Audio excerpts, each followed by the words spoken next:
What's going on, everyone? It's Mike back again, and I'm here with. I don't even know how to say. What's the right way to say your name? Is it Meh? Ma? What do you want? Yeah, Ma is you can say Ma, you can say Matisse, MAH, whatever you want. Yeah, I just thought I'd go straight up plug the YouTube straight off the bat. Go over and subscribe, guys. As I say, I've saw you for ages because you've got a big social media following on Twitter. Obviously, a lot of people like what you say about your respective club, which of course is Chelsea, and we will get on to them. And massive shout out to all the people who's already in the stream. Really appreciate it. Get sharing, get subscribing, and get liking, guys. Let's get straight into it. And there's sort of a couple of things I want to talk about straight off the bat. Premier League this season, it's a fucking madness, bro. It's an absolute Mazzolini. Like, there's no other season where the champions get slapped up 7-2. You got teams dropping points at home to Fulham. Shout out Tottenham. You got Arsenal. 1 minute they're in a relegation fight. Next minute they're 3 points up my team's backside. Like, it's just mess. It's a mess. It really is a mess. Like, if you're a gambling man, which, you know what I mean, gamble responsibly and all that, don't beat because this is not the season to be betting on anything. Nah, it's madness this season, and like as you say, you know, the biggest one for me was Tottenham going to Man United and winning 6-1. Like, I was like, the fuck is that? And obviously, Solskjaer could have been sacked, and now he's top of the league. You know, this season is absolutely. Yeah, man, it's mad. And obviously the season for you guys, I mean, I genuinely, after 10 games, I sort of thought, I think Chelsea, you know, I think Lampard's done a good job. I think he's got these players playing top of the league, top two. I could certainly see that in the sights, and over the last couple of times, or couple of games, obviously you got a result the weekend. Thankfully. I was a little bit. It's been surprising from Chelsea, I must say. I thought a bit more of players like Werner and Havertz. What do you think? Yeah, I mean, we was on a really good run, 17 game unbeaten run. Although the fixtures in that was a little bit, you know, favourable. But I definitely think a lot of Chelsea fans are surprised with how far we've fallen in terms of the drop off. Klopp had very good things to say about us earlier in the season in terms of potential title contenders, and they've got a great squad, and I can see what Lampard is trying to do. And then all of a sudden, this team is now fighting for their lives to get in the top four. And I wouldn't even say that, you know, we'd even be favourites. If you look at who's in the top four now, it's not going to be easy to break into. We've got a lot of work to do.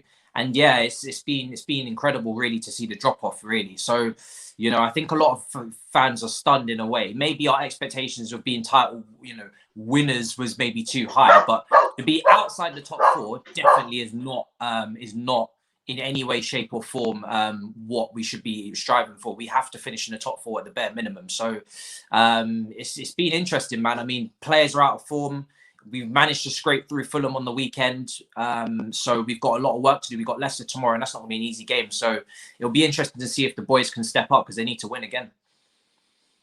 Yeah, I was just muting because my dog absolutely loses her head. Yeah, I mean, to be fair, you bang on. It's been a little bit weird. It's been a bit inconsistent. And to be fair, a lot of teams can say that this season. You know, we can say that. How can Everton be top of the league after 5 games, then lose away at Southampton, Newcastle, lose at home to Leeds and West Ham, and then beat Chelsea, Arsenal, Leicester away? It doesn't make sense this season. Yeah. Like, it's crazy. I wanted to mention VAR as well. And the reason why I wanted to mention VAR is because I think both of our teams this season have been done over a couple of times by VAR, or at least in certain aspects in the Premier League. What's your take on VAR? Like, straight up. It's super inconsistent if I'm being honest, you know. I mean, I would love a situation where I would love a situation where, you know, the game, you know, all of the different controversial decisions were, you know, treated fairly and we could have the right decision for everything. But there's always human error. And even when, you know, you've got a human who looks at the VAR, sometimes they decide not to look at the VAR. Some things go to VAR, some don't. You know, that's contentious in itself. Then the person has the view of the VAR as well. That's going to have human error. So I don't think you're ever going to avoid or take human error out of the game anyway. But I just feel like it's very inconsistent what decisions get looked at, what does. And I also think the Premier League's, you know, I don't want to sound too old school here, but it is getting a little bit soft for my liking. I feel like, you know, you can't even make a challenge anymore. Do you know what I mean? It's just getting that way. So I'm not really convinced. I don't think many people are. And, you know, for me, the sooner we get some sort of consistency, the better. I think, you know, Man United, for instance, I don't want to sound mad salty, but they are getting a lot of penalties in the last couple of seasons. And to be fair to them, it's the kind of shithousery Chelsea need to incorporate. You know, I wouldn't mind actually Chelsea tripping themselves over and getting some pens if we need wins, because at the end of the day, everybody needs points. So if that's the road that we're going down, then everybody needs to jump on board. Yeah, and look, you know, I'm not necessarily disagreeing with it. Obviously, our neighbours, Liverpool, are pretty prone to a penalty themselves as well. I think they had a fair few. So Man United, Liverpool. The one that shocks me about that is Leicester. Leicester have had something like 10 penalties this season. They're up there. And that's a madness. But equally, they're second in the league for a reason. So, you know, I mean, I can sit here. I completely agree with you. And the problem is, you know, it's almost like sometimes you're too honest. Like, you know, do you want Giroud going down in the middle of the box? Do you want Werner running in? It's the same with Everton, with Richarlison and Dominic Calvert-Lewin. What are we trying to educate the next generation of footballers? You know, my son, for example, you know, I was taught when I played football at a good level. I've put a lot of weight on since that. I'll be pleased to add. But when I played at a good level, my manager used to say to me, "If you get a knock, go down in the box." He used to say that. That was what, 15 years ago. I was 13. 15 years ago, my boss was telling me, if you get caught in the box, go down. Yeah. Do we want the next generation of players being exactly the same? And there's a fine line between going down under a challenge and genuinely just bottling it. A lot of Chelsea fans, you know, a couple of the guys who have come over mentioning Lampard, and they're saying that he hasn't got a clue, or, you know, he doesn't know anything. He doesn't know his best 11. Are you Lampard in or out? I'm currently Lampard in, because I'm giving him the patience really to turn it around, because I have seen, you know, the likes of Oli, Arteta turn their fortunes around in recent weeks, and I'm hoping that it is a blip. But he's running out of time for 100%, and he has to make top 4. So, you know, if he starts pulling away from that, that wouldn't be acceptable. And I'd have no real doubts that Roman would pull the plug at some point anyway, because he's only got a lot of Chelsea fans feel like Lampard is the project. I don't see it like that. I see Chelsea have got a 3-year project, and you can have a different project manager if things are not going well. You know, they've brought in a lot of young talented players. They've got a lot of young talented players coming through. The targets are very high in terms of the transfer targets that we're being linked with. The caliber of players definitely gone up, and they're not gonna screw all that over for one manager. I think the progress in the last couple of months has been non-existent with him, and I think that's what a lot of people are annoyed about. You know, I look at his in-game management, some of his decision making, the lack of meritocracy for some players like Hudson-Odoi and players like that. So for me, but also in saying that, I also look at Chelsea in the sense of, if they were going to sack him, they would have done it after the Man City game, which someone just brought up. You would have had yourself 2 weeks, 2 weeks with a Morecambe game in between for the new managers come in and train. To sack him now, for me, when it's not just really just about him, it's about who you bring in. If you want a long-term project manager, they're going to need time to implement their philosophy, their methods in training. We don't have many days in between the games with training anyway. That's part of the problem with Lampard. I would expect him to have corrected a lot of the issues that he had over the last 2 weeks in training. So I'm expecting better performances coming up against Leicester. He's got Luton on the weekend, another opportunity to experiment or go consistent with his tactics or whatever he wants to do. And I'm expecting performances to improve, because the excuses have been we haven't had training, we haven't had pre-season. He's a young, experienced manager. He hasn't had time to implement all of the new players. That's all well and good. Now we've had 2 weeks. I'm hoping there's going to be an uptake in performance. But back onto the project manager situation, if you're going to bring in a young manager who again has a certain style of play, they need time to implement that, and we don't have time. If you're sacking him, it's because you need to make top four. That means you probably need an interim or a short-term solution to get there. Because any manager worth their salt wants a pre-season, wants a transfer window. They don't want to come in mid-season and try and sort this shit out. No. So I'm hoping he just turns it around. And I've seen intelligence from him in the past in terms of the way that he's operated last season to utilize his squad to get us top four. The points total was low, but it was a very difficult, team to manage. A lot of newbies in there, a lot of players for me that were finished, were coming towards the end. So I have seen intelligence in the past, and that's what I'm relying on for him to get himself out of this mess very, very quickly. He needs wins. Yeah, talking about Chelsea and a couple of players that I think it's fair to say Everton would probably like, and I give this shout out probably 4 weeks ago, and now all of a sudden he started playing. But that's Hudson-Odoi.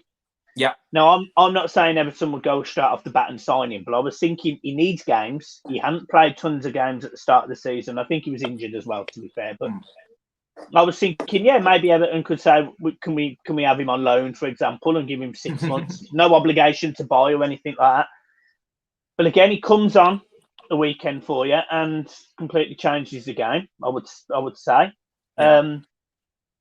I'm starting to see the hype with Callum Hudson-Odoi. Yeah. He's been immense. There's no way this club can afford to loan him. There's a reason why Bayern Munich were interested in him. I've said it from the beginning that this boy is immensely talented. You speak to any of the players' fathers that were in the Cobham academy, the Reece Jameses, the Tino Andrians, they all speak about how Callum Hudson-Odoi was just a level above everybody else in terms of technical ability. He's a very creative winger, can go both ways. He's got the crossing, he's got the 1v1, the explosion. And then on top of that, his finishing is improving as well. And even under Sarri, before the massive injury that really set him back somewhat, he was setting up opportunities for Morata, putting it on his head. A Morata that really was disinterested at the time managed to still get something out of him. He was performing in the Europa League, and that was when he was extremely young, and he's still extremely young. And to be honest, when Bayern Munich come in for a player twice and still interested, by the way, there's a reason why. They got serious scouts. Scouts. And that's the reason that you paid a relatively, from outside of Chelsea, that's why you paid a relatively unknown player at the time such a big contract, was to keep him. And when you put him against who else you've been playing on the wing, which, I mean, I don't quite understand the Werner, Werner, however you pronounce it, playing on the left-hand side. I don't get that at all. But that's just me. Yeah. There's a slot for him. And he fits quite well. He's a good player. There's no getting around it, and he's the sort of player that we would have loved on loan, but he was only going to come on loan if he weren't playing. But he's cemented his place for me in Chelsea now. If I'm being honest, if he didn't get that injury and he moved when he put the transfer request in for 2019? 2019, he was offered the number 10 shirt and to play for Bayern Munich at that time, because they were hunting him down relentlessly. And I look at the way Bundesliga is set up with the spacing behind. I look at Sancho, I look at Timo Werner, I look at all these attacking players and how they flourished. If he had left then, he'd be starting for Bayern Munich on one wing, Gnabry on the other, wearing the number 10 shirt for the best team in the world. Without that injury as well, he would have been lighting it up. And now Chelsea would be, not only groveling at the opportunity that they let him go, this boy would be worth like 100 million. So he's that good. Do you know what I mean? He's that good in terms of a winger. He has everything. If you look at his underlying stats for chance creation, passes into the box, very high. And he's only 20. So this kid is just, for me, he's seriously talented, and Chelsea, they really, not even Chelsea, Lampard really needs to drop the politics in terms of Werner starting on that wing, because that's all it is for me. It's just politics. The brother has not been playing well. They haven't been. It's not even that he plays on the wing. It's how we utilize him on the wing. It's the fact that he's involved in so much build-up. He's asked to go 1v1 dribbling. He's taking up deeper positions that he can't handle. He needs to be on the last shoulder, and even still, on Werner, he's just been poor. He's not doing the basics right. He's not finishing chances that don't matter regardless of what position you have to put them in. Chance against Fulham, come on, missed. First touch against Fulham, bottled it. You know, he's just not confident. I still think he can make it here in terms of being a great player. He's got the mentality to do it, but he's shot for confidence. And when someone's shot for confidence and we need points, I don't have time to cradle cuddle them. They need to come out the team and play the player that's on form. So, you know, Hudson-Odoi has been more than worth his start for a month now minimum. And if he doesn't start against Leicester and we don't win, for me, you know, he's digging his own grave, Frank Lampard, at this point. Yeah, I can't argue with that.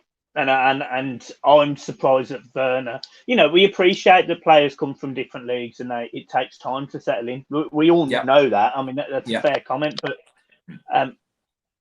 I'm starting to be concerned that he may not be up to the Premier League full stop, rather than... Yeah. I'm on the fence about it. I'm not saying he is. I'm just, you know, when you just... I understand that point.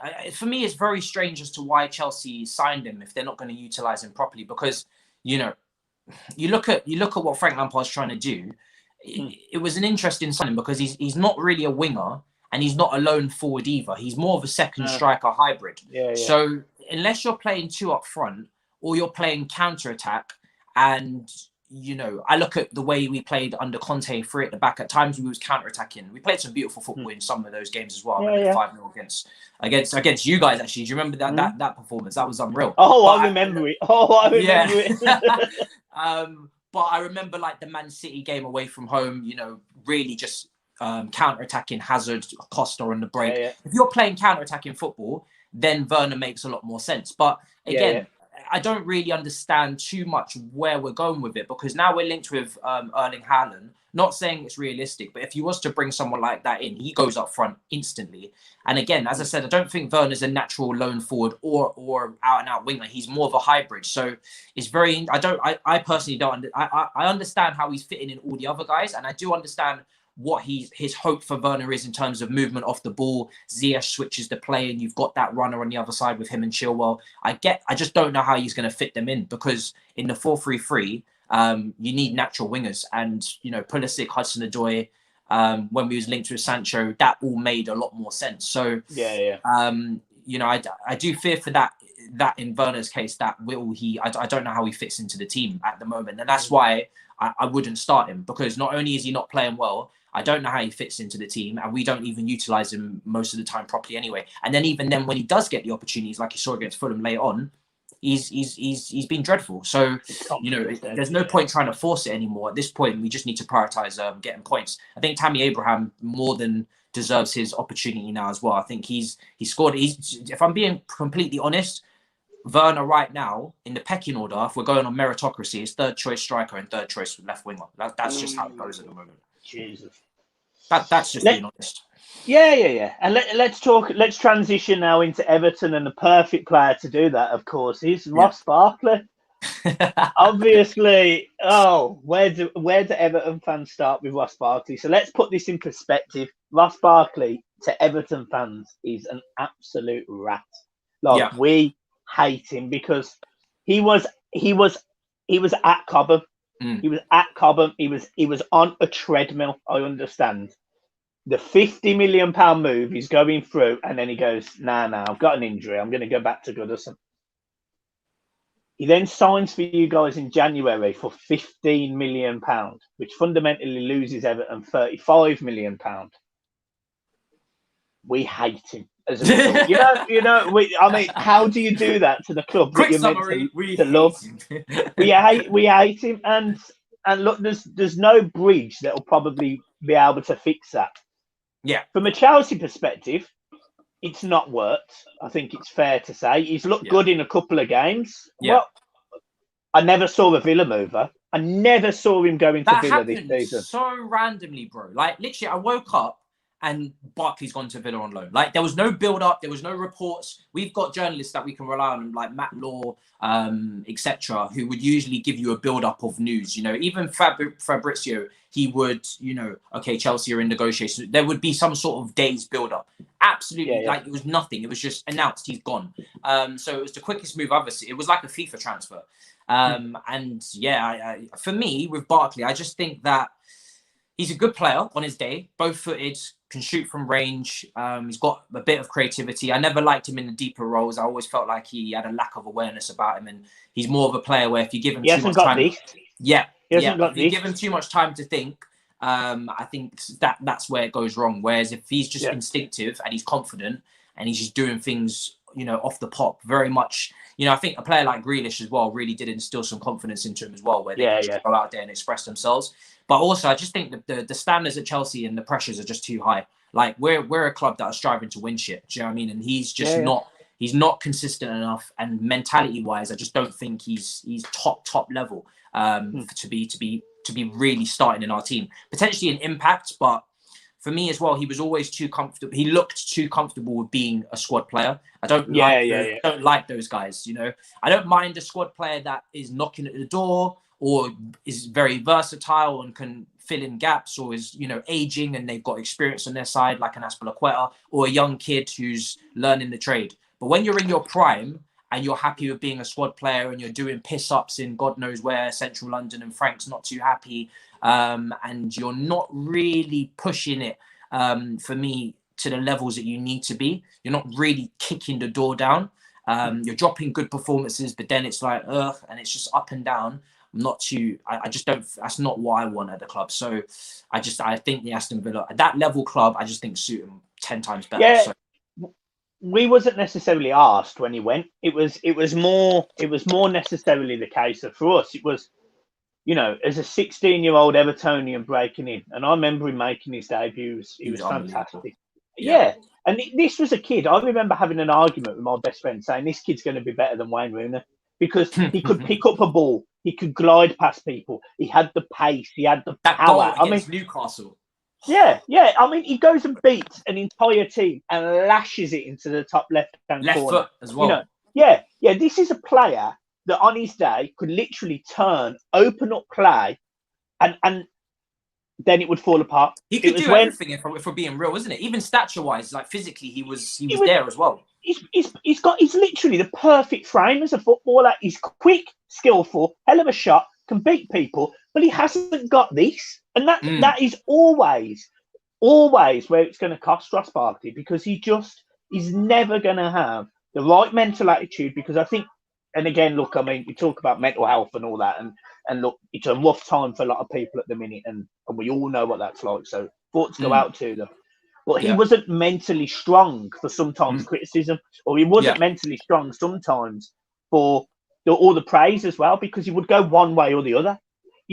As you say, it was almost like when he was having bad games, he didn't want to get on the pitch. And when he was having good games and his performance dipped a little bit, he didn't want to get off the pitch because he wanted to try and change that, which in some ways is fine. But if you haven't got the simple passing ability, which in my opinion, Ross Barkley never had, he was always going to struggle but if he struggled at Everton, at a time when Chelsea were challenging, he was going to struggle at you guys. Do you know what I mean? Yeah, I think Chelsea, for me, he's very much a confidence player as well. And I think with Chelsea, I think they took a punt on him, 15 million. We knew the potential in terms of how good he was in his youth. And it was kind of like, well, he's English, and if we can get him back to that, then bloody hell, we've got a serious player here. But it never really materialised. And it's disappointing, because when Barkley was coming through, I loved him. Like you said, when he was younger, he had absolutely everything. Like there was nothing missing in his game. People speak about Jack Rodwell when he came for Everton and players like that.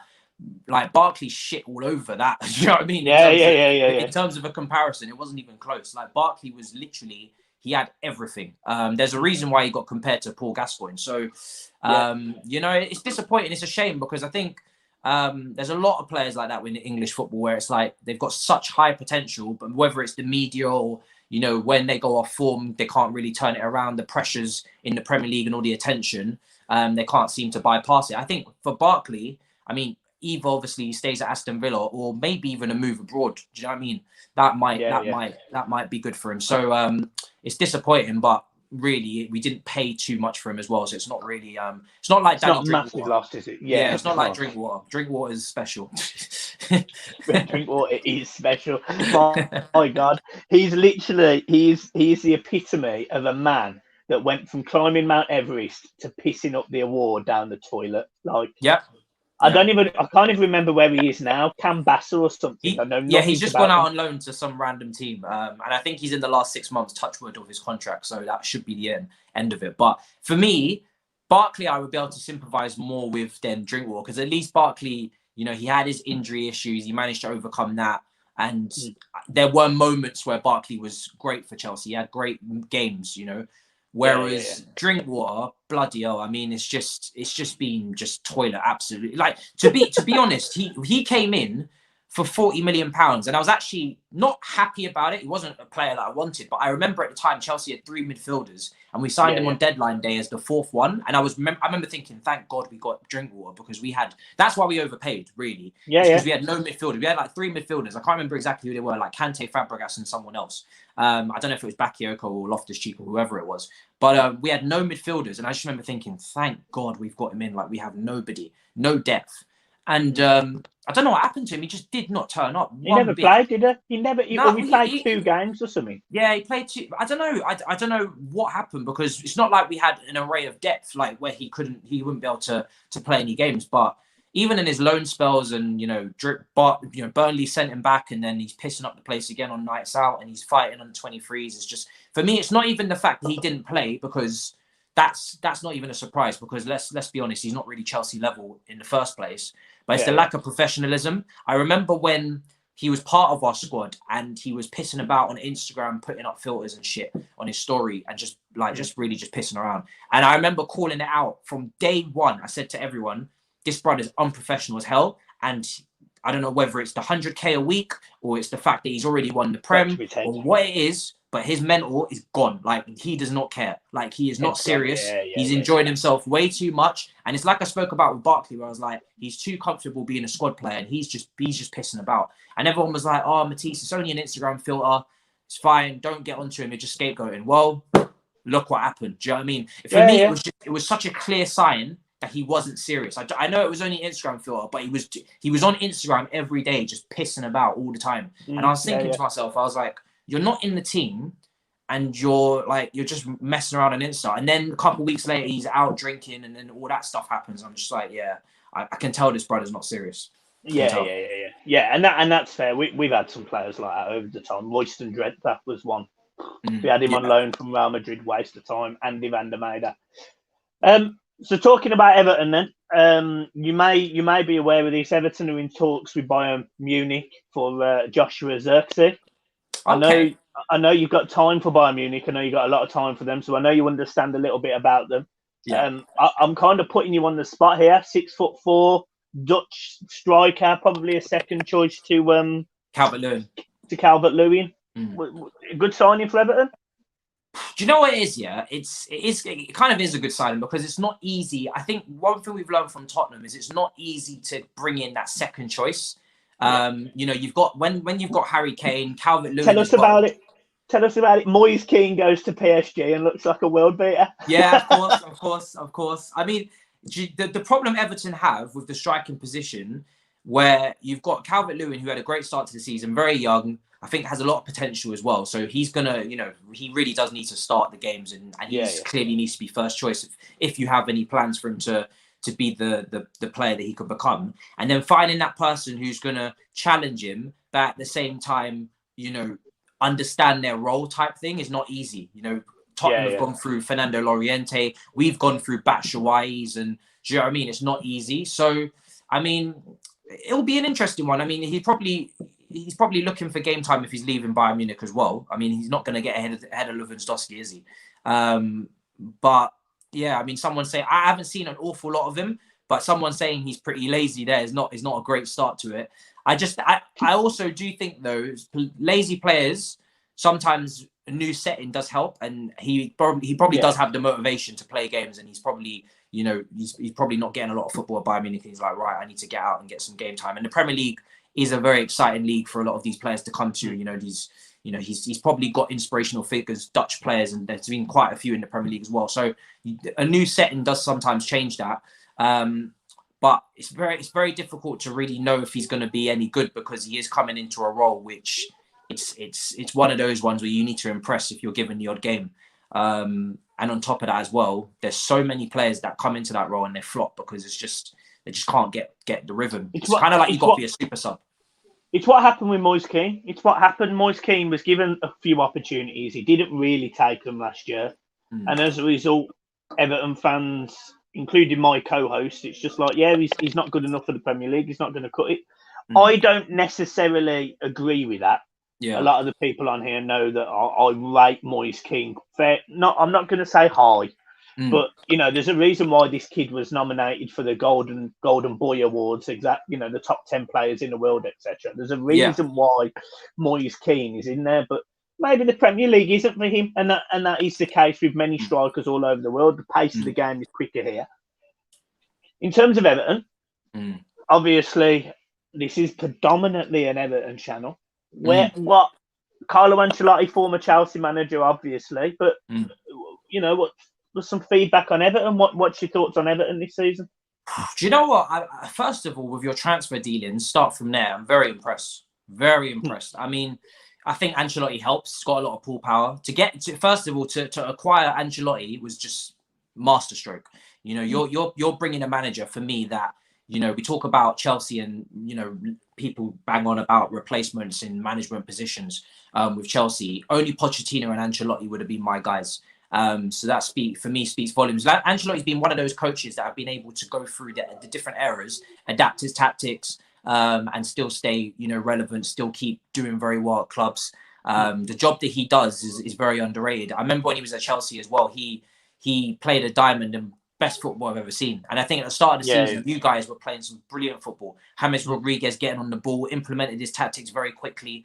Decore and Allen. Allen was a great signing as well, because I remember when he was playing with Jorginho, and people forget about Allen, how important he was in that Napoli team. They played some great stuff as well under Sarri. So those two signings, and this is what really I spoke about of Arsenal fans, is they never built that pivot to protect Ozil. You guys did that immediately with James Rodriguez to bring in those two. Good free, another good signing. So you tried to get Tomori on loan. I wish he would have went. I really do. I think it would be great for both parties, because he's a player that I think could have done very well. So I do rate your signings and obviously the manager you brought in, and then the start was brilliant. And you're in the race for top four, so I can only really be impressed, because it's been a freak season for sure, but at the end of the day, Everton seem to be building something. You've got, I think, fairly rich owners now, isn't it? Loaded. Fucking hell. It's everywhere. It's Russian money. Well, the man that, this is all unofficial, but I think it's fair. Most Everton fans know this is. So we're owned by a guy called Farhad Mashiri, who had 15% of Arsenal. Yeah. But his best friend is Elisha Usmanov. Elisha Usmanov's nephew is on the Everton board. Yeah. So we all know that the money really is coming from Usmanov. And when you put that in perspective, the guy's worth like £15 billion. It's everywhere. It just stinks of money. But it's a shame, isn't it? It's just such a sad time. But equally, with that money, it comes great responsibility. Yes, and as we found out, people like Ronald Koeman and Steve Walsh, Everton went and spent £25 million on Klassen, £50 million on Sigurdsson, £28 million. Schneiderlin, Balassi. Rooney, to an extent. Rooney was a little bit of a shirt. Rooney goes in there. Yeah, he goes in there. So Walcott, Cenk Tosun, Everton know all about pissing money away. Yeah.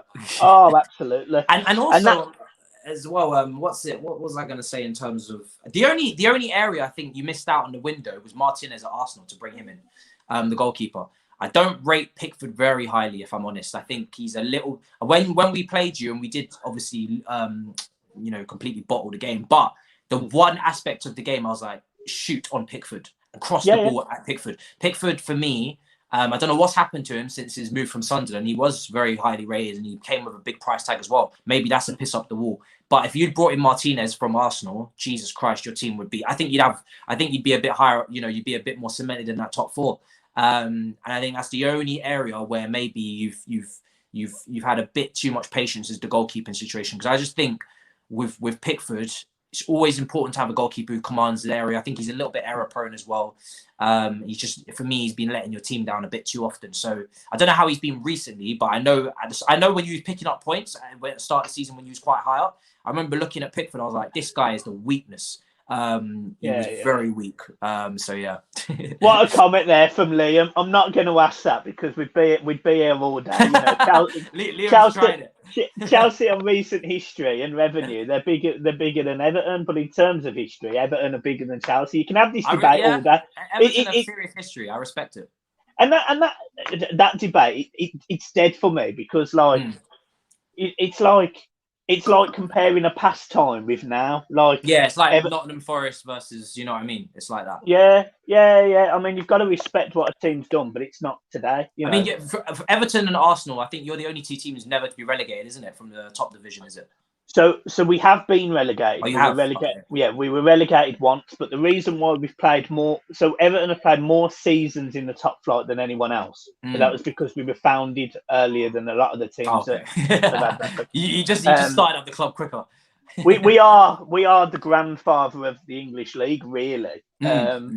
And what's really nice as well, and I'll share a little story with you for any cop-outs that are in here. I hate Liverpool, obviously. Dickheads, waste. I get the same way. You know when you just mention the club, dickheads. Yeah, man, I hate them. Can't even help it. Like it's just like direction starts flying out. Same with Tottenham. Honestly. It's a madness how much I despise that club. Absolute embarrassment on the sitting down. Fucking honest up, man. So Liverpool have never actually built a football stadium. Oh, really? And people don't realise that because the stadium that they play in right now, was ours. Oh yes, it was, wasn't it? Yeah. We are the reason Liverpool exist. So whenever, well, honestly, what you've done. Honestly, fucking hell, man. If I could go back 110 years ago now, honest to God, I'd sign that deal. Don't stop this shit right here. You can fuck that right up. I think for Everton, Everton will push for the top four this season. A lot of the media and you don't necessarily see this as much because you're a Chelsea fan and you're usually in the top four, top six pictures and there's the media seem to not like Everton being in those positions and a prime example. What's up with that? I've heard people say Did you see it? I've never really. I've heard people say it, but I've never really seen it myself. Obviously, I'll take you into it later. So there was a comparison on the BBC website about points this season compared to last season. Yeah, and I think you're down by 3 points if I'm not mistaken. Jesus Christ. I think you're down by 3 points. Probably, now Everton's currently sits sixth. So we should be in the top six comparison, if you get what I mean, just based on the fact we're sixth. Yeah. And Everton are 14 points better off than last season. Wow. So we'd actually be the highest in this table. And they didn't include us. ESPN reduced the top six to a top five. We had BT. Oh, so you guys want to be part of the Big Six thing? It's not even necessarily that. It's just we want to be taken. We want to be taken. Yeah, exactly. We want to be taken seriously. We've got Carlo Ancelotti. It's not like Everton. It's not even like Everton have had a poor side for years. If you think about it, Everton were consistently fifth and sixth under David Moyes. We even finished in the Champions League. Yeah. So I don't get it. I don't understand it. We've had probably before this season and probably a couple of seasons ago, Everton were consistently challenging. I mean, I think it's because you've never really consistently broke into the top four. And which has really surprised me because you've had some really good squads throughout. I remember when you guys had Tim Cahill, Mikel Arteta, Yakubu, Joseph Yobo, Tony Hibbert. That was one of my favourite teams. That was one of my favourite Everton teams. Distan from the back. Tim Howard, such a good team. Leighton Baines, Coleman, I love those two as the pairing. I'm surprised you never actually lost those two as a pairing. I remember when those two were bombing forward and everybody wanted them and they just never left. I have this argument all the time. Like people compare left backs in the Premier League, and look, and you rightly will probably say in your aspect, you'll probably say, well, it's Ashley Cole. Yeah, best left back in the Premier League. Look what he's won, etc. But on every single stat, Leighton Baines beats him. and that's not me saying that. That is a actual fact. But no one includes him because he stayed at little old Everton and won nothing. He was smashing in long shots, free kicks, and he was just. Do you know what I mean? It was actually a shame that he was in the same time as, because I will always say Ashley Cole is the greatest. I think he was the only player. He was the only player I've seen deal with Ronaldo and Messi the way that he did. But Leighton Baines was top dollar. Do you know what I mean? They really don't. You know, I think if he was just in a different era, he would have been starting for England without no problem. Do you know what I mean? He just had the wrong competition at the time. You look at left backs for England now. I think he'd be definitely starting. And this is the sheer disrespect. But we're seeing it again. We're seeing it again now because, in my opinion, and again, you'll probably back Chilwell here, which is fair enough. But I think Luca Dean is the best left back in the league. And I think you're well within your rights. I've seen his underlying stats, and he's been immense. I think has he got the most assists this season as well? Or most he's got the most assists, and he's played in half the games. Yeah, no, I'm not going to fight you on that. I think Chilwell's been good. Wasn't my first choice left back. I think he's been solid, and he's definitely been better than I expected. Last season he was really poor, and Leicester fans didn't really mind getting rid of him. But I wouldn't say that he's been better than your guy. No, I think I've seen. But people throw in Tierney. They throw in Tierney, and they throw in like Robertson at Liverpool, Tottenham as well. Regular. And I'm not going to sit here and say any of those are bad. But they don't mention your guy. They never mention Luca Dean, and that's what we. Underrated. You know, I find that madness. But it is what it is, and that's just a typical Everton fan moaning. And I moan a lot. I moan a lot. If you've watched the channel before, fucking hell, you'll see how much I moan, especially on watch-alongs, madness. So last couple of questions, and then I'll let you get off. Appreciate you've been with me for far too long for what you really want. But not a problem. My streams are long as well. Don't worry. To be fair, I watched your last stream. I didn't want to comment because I thought I won't say anything. Just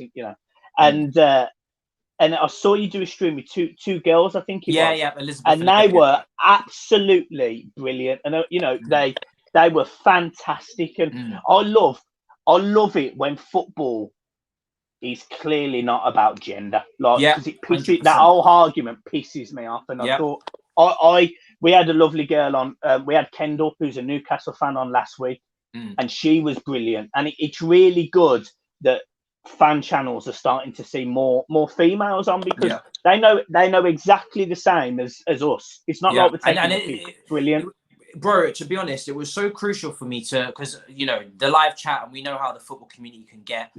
Some silly comments. I didn't even want to go with this whole girl takeover. No, just these guys. Do you know what I mean? I've seen their content. Elizabeth does a lot of stuff based on the Fantasy Premier League. She puts up some really good edited videos. Olivia does the interviews for Frank Lampard as well. She goes to a lot of the press conferences in terms of the online now. You can't go in person. Works for the Premier League, did stuff with Chelsea with Jason Cundy. So these guys are more than qualified. Do you know what I mean? This is it's not even a discussion. So that's why it was great for me to have them on. And I think we saw what Leeds did the other day as well with their big account and on Twitter. And it's frustrating, but again, people will be like, "Oh, you've got some women on. You're going to talk about the Chelsea women." I was like, to be honest, I don't watch the Chelsea women the game too much. I'm not going to force it. I'm actually getting them on to talk about the first team. Do you know what I mean? Because that's what I cover. So, do you know what I mean? They know what they're talking about. So yeah, they were brilliant. They were brilliant. Yeah, it was. So talking about Premier League, then one player from Everton that you want at Chelsea. One player at Everton that I want at Chelsea. It used to be Richarlison, but again, he reminds me of someone that's not a natural winger or a striker. He's a little bit of a hybrid as well, I think. And he's quite emotional as well. He is, isn't he? Just to throw that in there. He's a wild one. I'm not gonna lie. He is. He pissed us off when we played you. Oh my god, he is a little bastard at times, but I have to because we had Diego Costa, exactly what I want on my team. It's easy to go with James Rodriguez, but don't feel like we need him with Ziyech. I really do like Decore. I have to. Do you know what? I might go with Decore because I feel like the one thing Chelsea lack in their team is real strength. I look at our team and we're very weak in midfield in terms of just stature and physicality. I remember when we had Essie, and I had his shirt up the other day. Not only was he technically astute and great on the ball, but he was dominant. You know what I mean? Just like in duels, tank. And we miss it because we lose a lot of midfield battles, I think, as well, just due to the lack of physicality. Winning our duels. Kante's not as good as he was either, in my opinion. He is slowly declining, 100%. He is slowly declining. And he's still top level. He's falling from very high, but at the same time, he's still falling. So he's not, like people will say, prime Kante's back, you know, when it's not the case. You know what I mean? At no point this season have I ever thought to myself, you know, Kante's back. I think he's had great moments this season where he's been playing very well, but there's been other moments where he's not playing well. And I think the consistency of Kante in the last couple of years, we've seen he's not been at the same level for as long as he usually is during the season. There's been more dips than there usually is. And for me, that just goes to show that he is slightly declining. Maybe if it's from a concentration standpoint, he's overplayed, or, you know, he's a player that's got a lot of miles like racked up on his motor, if you want to put it like that. So it's not even, you know, it's not even a surprise. It's just someone that needs to be rotated a little bit more. But yeah, I just think the midfield, we lack a lot of physicality. So I'd probably go with Decore. I think he'd be. I think out of all the players you've got, he'd bring something that we just do not have whatsoever. Not so. And that's fair. That's fair. For you guys. This is quite an easy one for me, really, because it's whoever you play at right back. Like, whoever. I'm not bothered. So, Reece James now plays more like right midfield now, doesn't he? Now, if he was the right back, I'd have Reece James, obviously. But who do you play at right back now? Because I swear to God, your back four change every week. Do you know what it is? It's usually Reece James. It is usually Reece James at right back. But he picked up an injury a couple of weeks ago, so Azpilicueta had to come in for him, which is, you know, Azpilicueta is another player where last couple of weeks he has been very disappointing. I don't want to say he's finished just yet, because I've seen people say Azpilicueta's finished and then he's proved them wrong and he's gone on a very consistent spell. But again, he's like Kante. He's having more dips than he ever did. These are players that were very consistent, no real drop-offs, and now we're seeing drop-offs more often than we ever did. So that tells me, again, slightly declining, but he's going to be a squad player now, so not a problem. But usually it'd be Mendy, you know, Reece James, Chilwell, Zuma and Silva. But for me, Reece James, he's just, for me, he's going to become England's best right back very, very soon. I think, you know, we've seen Trent this season drop off massively, I think, as well. And maybe he's not... I think finally the hype has caught up with him, to be fair. Because potentially, and I rate him. You know, don't get me wrong, very young player to do what he's done in his career already is ridiculous. But Klopp's system is superior to the players within it, and what I mean by that is that Klopp is the most important thing at Liverpool. Klopp's system is more important than any player Liverpool have. Maybe bar Van Dijk, who can play in any system. Maybe Mane as well. Thiago Atlanta, but for me, his system enhances the level of all of those players. You know, if you take Klopp out of Liverpool and you just take their squad, I think they're way closer to the rest of the Premier League title challenges, and it's a lot more tight. And I think with Trent is that Klopp covers up the weaknesses, you know, enhances the strengths. And when he goes to England, you see it massively where he's just not as effective. He's still a very talented player. He's also a very young player, so he's going to improve, and people need to remember that. But I look at Reece James's game where he's played DM at Wigan, albeit Wigan still player of the year in the Championship, wore the captain's armband the last day, played centre-back during the youth days, he's played right-back, he's got crossing, he can play inverted as well and come inside. He's got a long shot on him, which we saw against Brighton, can take set pieces. I just think his overall all-round game and his physicality is just, everything's there. The foundations are just way stronger. It's the pace and power for me. You know, you know, if I was a Premier League manager now, my team would be full of pace and power. That is, you know, pace and power with people who can play ball. And that could be, you know, that could be someone coming out of like League One. But if you've got the composure and you've got the touch and you've got that pace and power, you can adapt to be a Premier League player. I don't necessarily, and I think you're bang on with Liverpool. If you take Klopp out of that side, then nothing, absolutely nothing. They drop off big time. They do. Yeah, and we've seen it this season. You know, when Klopp's absolutely lost his head, they fell apart. I mean, look at Villa, 7-2.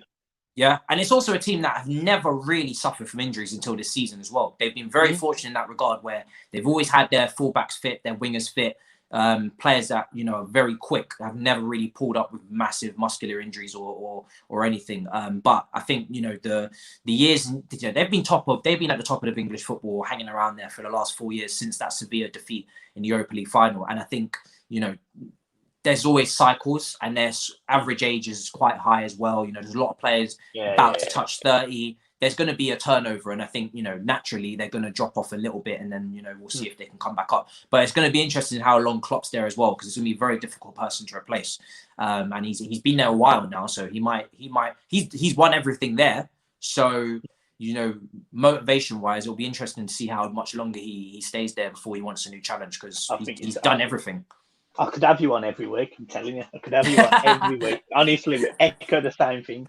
Pandering to Everton fans now. I know you love to hear it, but it's true. Honestly, come on, man. No, it's true. I spoke about Rance's channel. I think Liverpool fans, they have to accept that the Premier League always has cycles. Always. Even when Chelsea were dominating, they dropped off. Do you know what I mean? Everybody drops off, and I think Liverpool as well. They're not a team that blow teams away financially. If you look at Liverpool when they spend, it's usually because they've had money come in, and they couldn't buy Timo Werner before us because of money.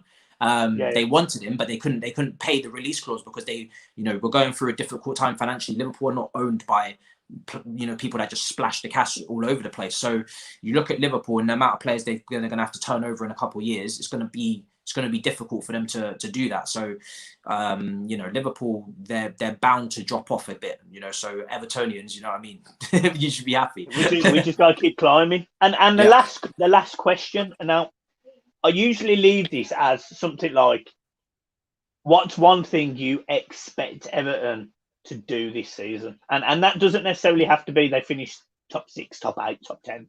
It could be you go, oh yeah, they'll get planning permission for the new ground this season. It's something that you believe will happen for the opposite team. Are you still? Are you guys still in the FA Cup? Yeah. We just about scraped past Rotherham. Yeah, just about scraped past Rotherham. Do you know the only thing that for me for Everton always should be trying to win a cup minimum, because obviously you float around the same kind of areas every year. You're going to be in and around it. If you get it, fantastic. If you don't, it's not a failure, because it's very competitive. And I think as long as you guys are showing the ambition to get in, I wouldn't be annoyed.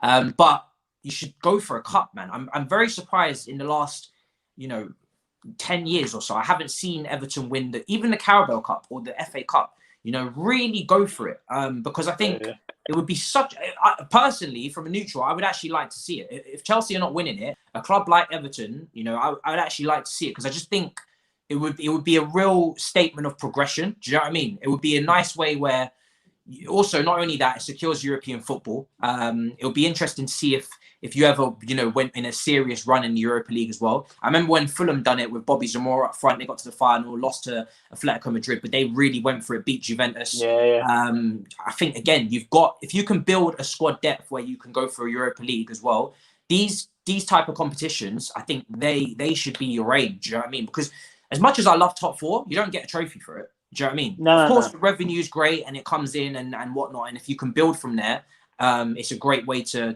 get your club a little bit more consistent as well. We've seen Leicester, ever since they won the league, they've spent their money well, and now they're way higher than they ever were in terms of before they were fighting relegation. So they've done well. Spend the money right, and you can really elevate your club to another level and whatnot. But same with Tottenham. But trophies, glory is what matters at the end of the day. And I think, just for the way Everton have operated with this Carlo Ancelotti, the way that you spent your money correctly now, you're playing good football as well. I think a nice trophy would be a nice way to minimum conclude this era. And then Ancelotti's a guaranteed success. He's won a trophy, and I think that's it's good. And I think that's what we want. That's what I want personally. It's fine, Everton. It's fine, Everton fans and me and John equally, and my co-host saying, yeah, we want top 4. Who wouldn't want top 4? Who wouldn't want Champions League? Who wouldn't want to be able to go and approach the best teams or the best talent in Europe and say, we're Champions League side now, come and sign for us? I've never seen Everton lift a trophy. I'm 28 years old. I've never seen Everton lift a trophy. We won one in 95. I was 3 years old. I don't remember that. So it means nothing to me. I've seen Everton in an FA Cup final. I've seen 3 semi-finals, about 4 quarter-finals. That's mad. I want to see Everton make the next step. And the man to do that is, in my opinion, our best chance in years has been Carlo Ancelotti. If I had Mashiri come in, the first man he brings in is Ronald Koeman. He's won nothing in England. Why? Marco Silva. Why? Sam Allardyce. Why? Go and get us a proven winner of a Premier League something. And he finally identified that last January and went and got the man that I think a lot of us have been craving for. So I was absolutely buzzing my tits off when Carlo Ancelotti come into this football club, because for a start, I thought we were getting Mikel Arteta, and you know, in comparison, well, there isn't one. So for me, it was a positive for Everton. Going forward, it looks like Everton are on the right path. You know, we've gone. You've got one of the best managers in the league, period. Yeah, and one of the best managers, really. You know, one of the best managers in terms of history to ever do it. If you look back at his previous teams, for me, he's the most unjust sacking of Roman's era by far. Probably one of my favorite, probably top 2 favorite manager as well. With Jose Mourinho, he got sacked in the tunnel of Goodison. And he won, and he came second, I think, in the Premier League. Well, he was second at the time. Won the FA Cup and Premier League the year before, so it was just one season where he didn't win, and he was not far off. And definitely by far the most unjust sacking, the manager that played the best football we've ever seen at Chelsea by far in that title winning season, the most exciting and attractive and attacking and goal scoring. So I think we set records that year when he was in charge as well. So everything, he's been PSG's, Real Madrid, AC Milan. You honestly, like I said, apart from him and Poch, is the only 2 guys that would have been on my list when Chelsea fans talk about sacking Frank Lampard. Those are the only 2 guys that I like look at and be like, yeah, they would be unreal. I'm not in awe of anyone else at the moment. So you've got yourself one of the top managers. I think it would be a real missed opportunity if you guys didn't win something under him. 100%. Yeah, I completely agree. So in terms of league finishing,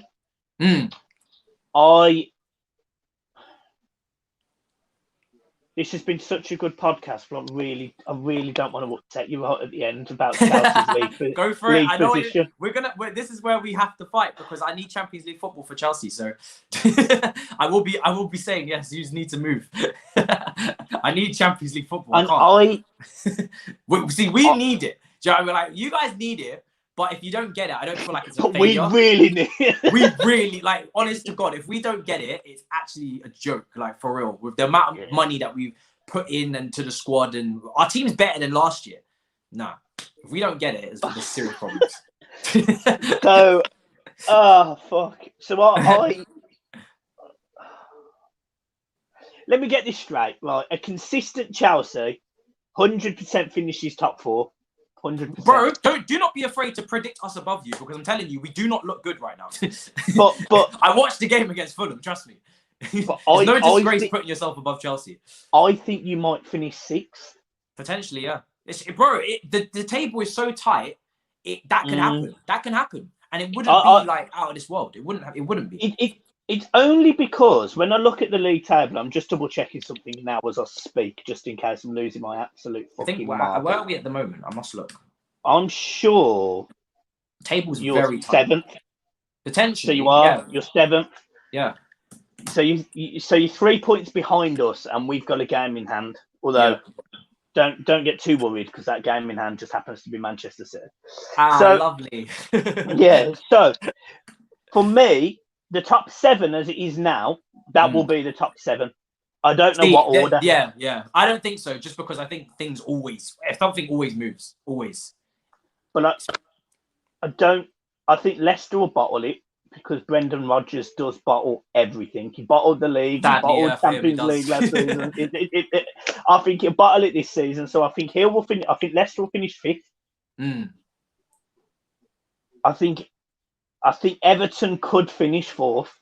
And I'll explain why, because I know a lot of people will disagree with that. Certainly Chelsea fans, and I get it.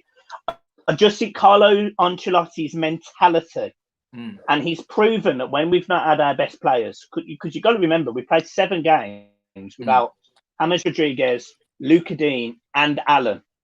and we lost one, and we beat you guys, we beat Arsenal, we beat Leicester away, we played some tough teams, and I just think he knows how to win. But if you said to me Everton have finished in the top 7 this season, I would have took it at the start. So for me, although I predict Everton finish 4th, we probably won't. We probably won't. But it would be nice. Yeah, and anywhere in the top 7, I will take at this point, because I think we're probably. I can't see Southampton, West Ham, Villa. I can't see Arsenal getting anywhere near the top 7 teams. I think they're in real issues at Arsenal, to be honest. Aston Villa have 3 games in hand. Oh my god! They've actually got 4. They've actually got 4 on some teams. That is bullshit. But just see that now, because I remember Aston Villa did have games in hand, but my shit.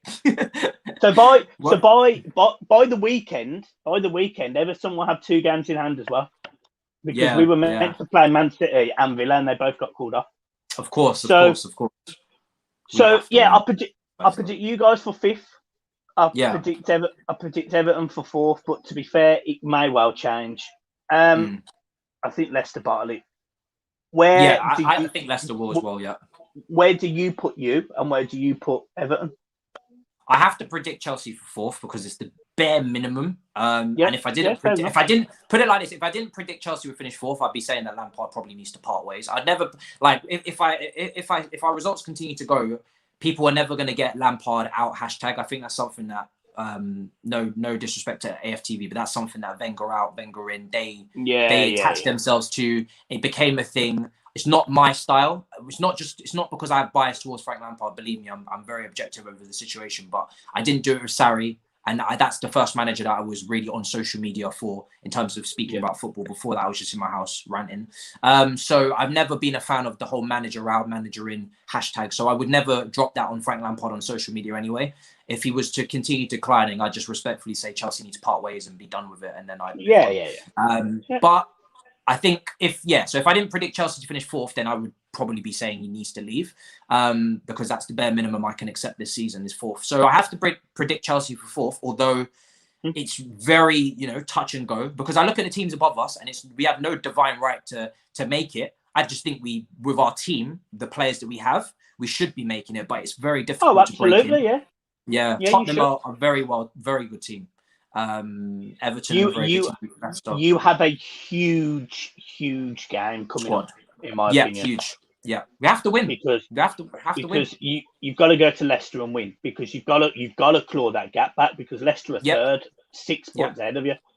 A lot of Chelsea fans. I feel like a lot of Chelsea fans going into this game would have been like, "Oh, it's a draw. Draw would be a good result." I mean, like, fix your mentality. We need to get back into this is not we are off the pace, okay, and the table's tight, and that's all well and good if you start winning and then take advantage of the table being tight. You don't take advantage of it, then we could have some sort of fuckery, and I'm going to say that because you swore already, so I'm saying this aloud. I'm guessing it's loud. You can say whatever the fuck you like on this channel. I wait until someone else swears before I'm like, okay, cool, we can do it. Go in, keep it coming, man. So I know what YouTube are like, demonetize. Fuck it. Where I can't remember my train of thought, but I know Chelsea can get fucked over here in terms of the table, because tight points and suddenly we're 6th and we miss out on top 4 by 2 or 3 points. We have to go to Leicester with the mentality that we need to win to claw that back. That's the only way we're going to get ourselves back into contention. You look at, Manchester United, they didn't think to themselves, oh, the table's tight and, we're not better than Liverpool or Man City, so we're fine to be where we are. And, Chelsea fans saying, oh, we're only 5 points behind Liverpool. Okay, take advantage of the fact that Liverpool are not at their best. Don't say we're only 5 points behind Liverpool. Say we should be where Man United are, because we're trying to, take advantage. I'm not trying to see other teams drop points, and that is an excuse for why we drop points. I'm trying to see other teams drop points and we take advantage of that shit and go ahead of them. That's what I'm trying to see. Yeah. So we need to beat Leicester, and we need to finish bare minimum 4th. And that's not an achievement, by the way. That's just the bare minimum. I'm not going to celebrate that. I think we need to win the FA Cup alongside that. And I think Everton may be 6th. I'd have them just behind Tottenham. And I think Leicester will drop way out and below everyone. And the only reason why I put Tottenham ahead of you is just because Harry Kane and Son. I think Calvert-Lewin, I think Calvert-Lewin's been good at the start, but he's not Harry Kane, is he? He's missed Luka Dean and James. You know where I was saying we've won them games. The service. He hasn't scored in them games, and that's because he's not been given the ball. His job's been different. So I respect that. I think I can't shoot that down. I can't. Yeah, I think Harry Kane and Son are just different. They're world class, aren't they? They are world class. If I'm honest, they're Bayern Munich level. They could walk into, not walk in because obviously Lewandowski's a great player, but if they needed players, they could easily pick those two up and nothing would change over there. I think Leicester, I really do agree. I think Leicester bottled it last year. I know they have no divine right to finish there, but they were so high up and they dropped out. So and it's happened a few times as well. So I think if you guys for me make that cup run and try and win a cup, then that would be really, really good for you as well. So, but obviously, I mean, to put it like this, the only time I have issue with Everton is when we go to Goodison Park, because you usually make the game doggy for us. We don't have a great record there. fair play. Everton is not one of the trips I look forward to. I always say Newcastle and Everton are usually those two teams away from home. We piss up. We beat Everton. We beat Newcastle away, so I kind of just knew we was not going to win at Everton just because of just history. But on a normal circumstance, I'd actually be cheering you guys on to make top four. Because there's no places available, I can't. But usually I would. I mean, if I could take Man United out of there, Liverpool out of there, I don't really care about Man City. If I could take those two out, and Tottenham, then brilliant. But there's not enough places, guys, for us both. Unfortunately. Who wins the league this season?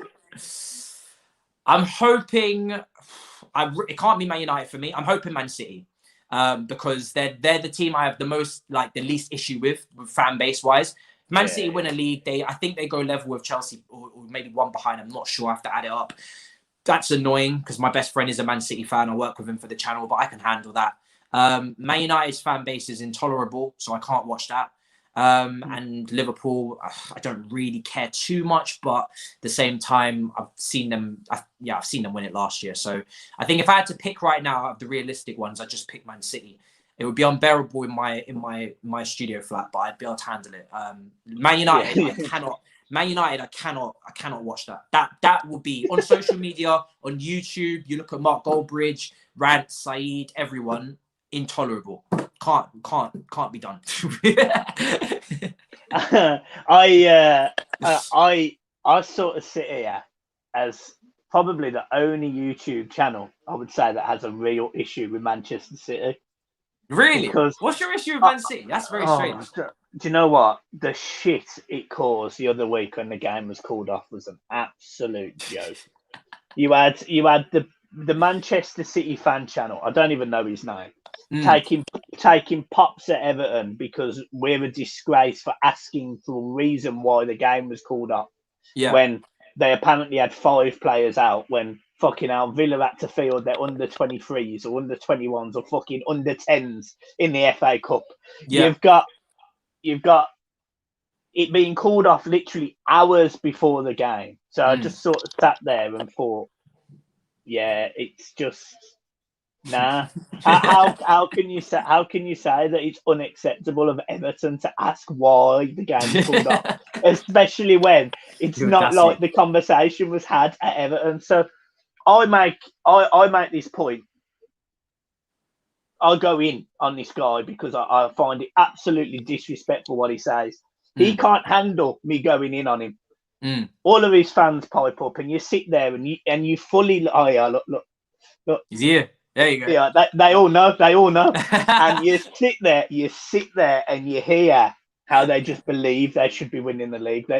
I mean, my God, they were formed 12 years ago. Before then, they won the league 2 titles 7 times. They didn't exist, man. So get out of the... Oh, no. I remember when they were getting slapped up to Middlesbrough. So they've come a long way. I love it. I'll go back to Main Road when they had dumpness playing for them, so yeah, I hate them. Obviously I hate Liverpool. With it speaks for itself. And I look, Man United. Yeah, do you know what? I'm probably going to go with Man United because of Saeed, just because I like him. Like I love him, but I love him. Be on camera with him when they win. If they win, I can't. Yeah, no, you see, I love him. I just love him. But obviously, you're in the top 6 show anyway. Whereas I'm not. Exactly.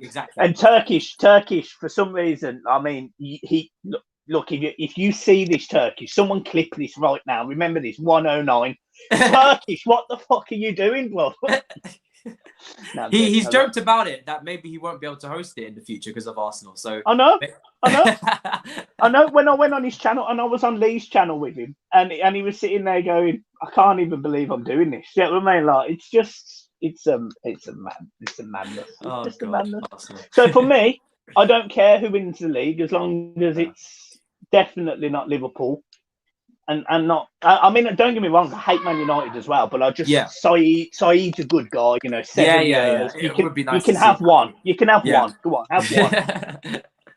I've talked too much shit about Man United to get away with having that. just to let you know, I actually predicted Chelsea to win the league at the start of the season. Oh, well, at least you didn't stick a bet on it anyway. Nah. So anyway, look, it's been an absolute pleasure, man. Have you got anything to say to the Evertonians who are still watching? Still got over 120 people watching, I think. So yeah, I mean, guys, bless up. I mean, there's no beef between our clubs, so it's been an absolute pleasure. I can't even pretend there is. It's just a fight for top 4 at the end of the day. May the best club win, and like I said, I really do.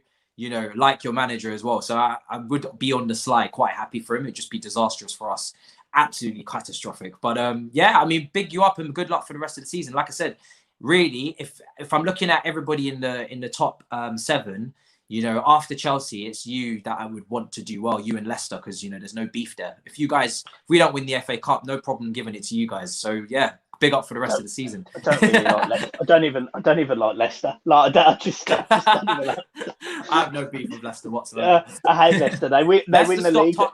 Leicester stopped Tottenham from winning the titles. I get that, but for me, Leicester are a massive club now. They've won the league now. Massive. fair. Oh, fuck. Right, it's been a pleasure. I'll see you soon. Thanks for coming on the channel, guys. Make sure you go and subscribe to his channel. To be honest, this is definitely going to be the only time, I would say, probably the next 3-4 weeks, that he's going to be on less than 10k subs, because he's absolutely flying. Like, he's about to overtake this channel, and we've been going 3 years. My man's been going 7 weeks, and he's about to overtake us. So thank you so much. Go onto his Twitter as well. 51.7 thousand followers. We grinded on that one. This is the sort of clientele we're getting on the channel, people. Mikey's making moves. Now, respect. Have a good one. Stay safe, and thanks for